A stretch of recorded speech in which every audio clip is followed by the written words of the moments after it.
Price the Lord, hallelujah. പ്രിയ സഹോദരങ്ങളെ, ഇന്നലെ പുതുവർഷത്തിലേക്കൊക്കെ പ്രാർത്ഥിച്ച് ഒരുങ്ങി പുതുവർഷത്തിലേക്ക് പ്രവേശിച്ചുവല്ലോ അല്ലെ.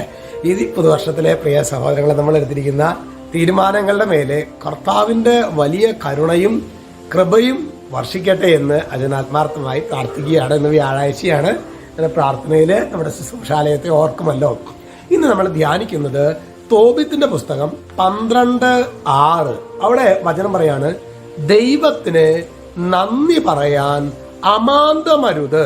അമാന്തം എന്ന് പറഞ്ഞു കഴിഞ്ഞാൽ അതായത് വൈകരുത്. ദൈവമായ കർത്താവിന് ഇത് ആരെ പറയണമെന്ന് അറിയാവോ? അതായത് ദൂതൻ, നമുക്കറിയാം റഫായിൽ ദൂതനാണ്. അത് തോബിത്തിനെയും മകനെയും വിളിച്ചിട്ട് പറയുന്ന ഒരു കാര്യമാണ്. നിങ്ങൾ ദൈവത്തിന് നന്ദി പറയാൻ വൈകരുത്.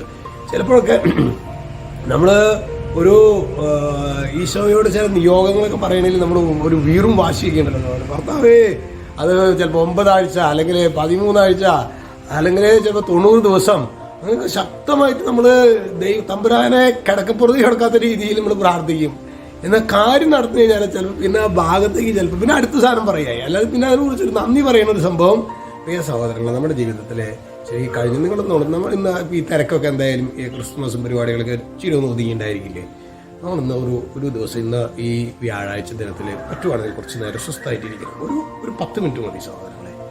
കഴിഞ്ഞൊരു വർഷക്കാലം ദൈവം എത്രയോ നമ്മുടെ ജീവിതങ്ങളിൽ ഇടപെട്ടു. ആ ഇടപെട്ട നിമിഷങ്ങളെ ഓർത്ത് ഈശോയ്ക്ക് നന്ദി പറഞ്ഞ് കർത്താവെ ഞാനങ്ങേ ആരാധിക്കുന്നു എന്ന് പറയണം. അതുപോലെ തന്നെ സഹോദരങ്ങളെ, പബ്ലിക്കായിട്ട് നമ്മൾ ആ വചനത്തിലെ മുൻപ് ഞാൻ ആ അവസാനത്തെ ഭാഗം മാത്രമാണ് ആ വാക്യത്തിൽ 6ാമത്തെ വാക്യം മുഴുവനായിട്ട് പരസ്യമായിട്ട് കർത്താവിന് നന്ദി പറയാം. എൻ്റെ ജീവിതത്തിൽ എൻ്റെ യേശു എനിക്ക് ചെയ്തു തന്നു. നമ്മൾ പലപ്പോഴും ധ്യാന കേന്ദ്രങ്ങളൊക്കെ പറയുന്ന സംഭവമാണ്. അതായത് പരസ്യമായിട്ട് എൻ്റെ ദൈവം എനിക്കിത് ചെയ്തു തന്നു എന്ന് പറയാൻ എന്തെത്ര മടി.